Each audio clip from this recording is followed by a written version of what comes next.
Welcome back to Nephrology Notebook. Today we're reviewing AWARD-7, a clinically important trial asking whether dulaglutide, a once-weekly GLP-1 receptor agonist, could match insulin glargine for glycemic control in patients with type 2 diabetes and moderate to severe CKD. The key question is practical. Can we lower A1C without amplifying hypoglycemia risk in a kidney population where treatment options are limited?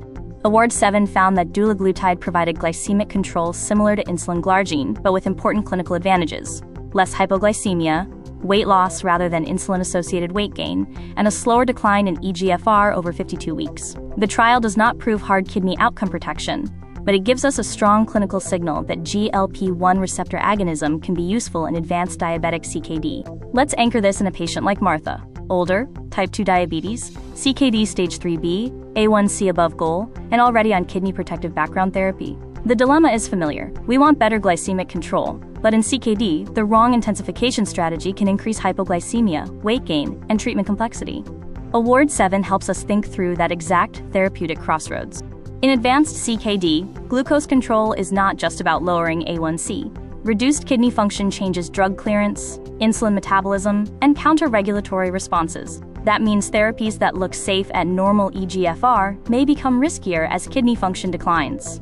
The AWARD-7 question was whether a GLP-1 receptor agonist could provide basal-glycemic control while avoiding some of the safety trade-offs seen with insulin-heavy regimens. Type 2 diabetes and CKD overlap frequently, and the combination sharply raises cardiovascular risk, kidney risk, medication burden, and hypoglycemia risk. The therapeutic goal is no longer A1C alone. In modern diabetes care, we increasingly ask whether a drug improves the whole cardiorenal profile. AWARD-7 was important because it studied patients who are often excluded or underrepresented in glucose-lowering trials. CKD stages 3 to 4. Hypoglycemia in CKD is not accidental. Reduced renal gluconeogenesis, reduced insulin clearance, impaired drug clearance, and comorbidity all push patients toward prolonged and sometimes severe episodes. This matters because hypoglycemia is not benign. It can trigger falls, arrhythmias, hospitalizations, and cardiovascular events. So in CKD, a glucose-lowering strategy with lower intrinsic hypoglycemia risk becomes clinically valuable. Diabetic kidney disease is driven by hemodynamic stress, albuminuria, inflammation, fibrosis, and progressive nephron loss. GLP-1 receptor agonists may affect some renal and vascular pathways beyond glucose lowering, but the clinical evidence must be interpreted carefully. In AWARD-7, the measurable kidney signal was not nephron rescue. It was a slower eGFR decline over 1 year compared with insulin glargine. As eGFR falls, diabetes medications become harder to use. Metformin requires dose adjustment and is avoided at very low eGFR. Sulfonylureas, especially higher-risk agents, can cause prolonged hypoglycemia. Insulin remains effective, but often requires careful titration and can promote weight gain. AWARD-7 tested whether dulaglutide could fill part of this therapeutic gap in CKD stages 3 to 4.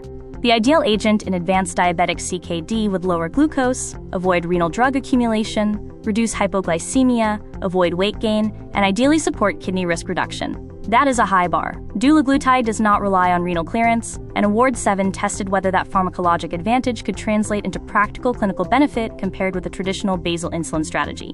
Dulaglutide is a long-acting, once-weekly GLP-1 receptor agonist. Structurally, it is designed as a large molecule linked to a modified IgG4-Fc fragment, which extends its half-life and limits renal clearance.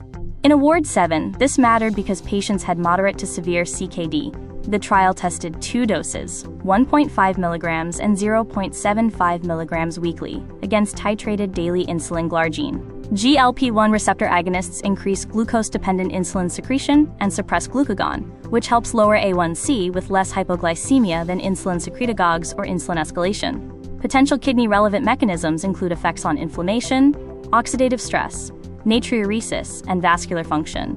But those mechanisms are not fully proven clinically. In AWARD-7, the outcome to focus on is the observed eGFR trajectory, not a definitive mechanistic claim. The clinical effects of dulaglutide come from multiple systems. Pancreatic effects improve glycemia. Central and gastrointestinal effects increase satiety, slow gastric emptying, and reduce postprandial glucose excursions. Kidney effects are more cautious to describe. AWARD-7 showed attenuation of eGFR decline, but not definitive proof of direct renal repair. That distinction keeps our interpretation evidence-based. Dulaglutide's main adverse effects are gastrointestinal. nausea, diarrhea, vomiting, and reduced appetite, especially early in therapy. Its hypoglycemia risk is lower because insulin secretion is glucose-dependent, but hypoglycemia can still occur when combined with insulin or sulfonylureas. AWARD-7 is helpful because it compared dulaglutide against Insulin Glargine, while both groups used mealtime insulin Lispro. Before AWARD-7, dedicated GLP-1 receptor agonist data in moderate to severe CKD were limited. Most evidence came from broader diabetes or cardiovascular outcome trials. AWARD-7 asked a focused kidney clinic question. In type 2 diabetes with CKD stages 3 to 4, can once-weekly dulaglutide replace basal insulin glargine while maintaining glycemic control and improving safety? AWARD-7 was a 52-week, randomized, multi-center, open-label trial conducted across 99 sites in 9 countries. Participants were randomized 1:1:1 to dulaglutide 1.5 mg weekly, dulaglutide 0.75 mg weekly, or daily insulin glargine. All groups also received titrated mealtime insulin Lispro. The primary endpoint was change in HbA1c at 26 weeks, using a non-inferiority framework.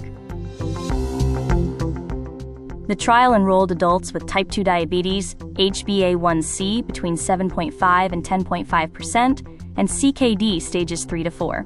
Patients were already using insulin-based therapy and were on maximally tolerated ACE inhibitor or ARB therapy when appropriate.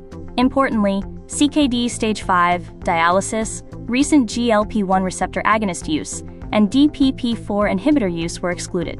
This was a medically complex population. Mean age was about 65 years. Baseline HbA1c was 8.6%, and baseline eGFR was around 38 milliliters per minute, 1.73 square meters. Diabetes duration was long, roughly 18 years across treatment arms. That makes the trial clinically relevant because these are not early, low-risk diabetes patients. These are the patients who show up in nephrology clinic.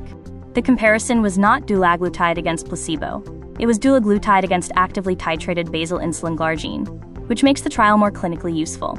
Glargine was adjusted using fasting glucose targets, while dulaglutide was given as a fixed once-weekly dose. Both groups received prandial insulin Lispro, so the study tested replacement of basal insulin, not complete insulin withdrawal. The primary endpoint was HbA1c change at 26 weeks, with a non-inferiority margin of 0.4%. Secondary endpoints included HbA1c at 52 weeks, eGFR by CKD equations using cystatin C and creatinine, UACR, body weight, and hypoglycemia.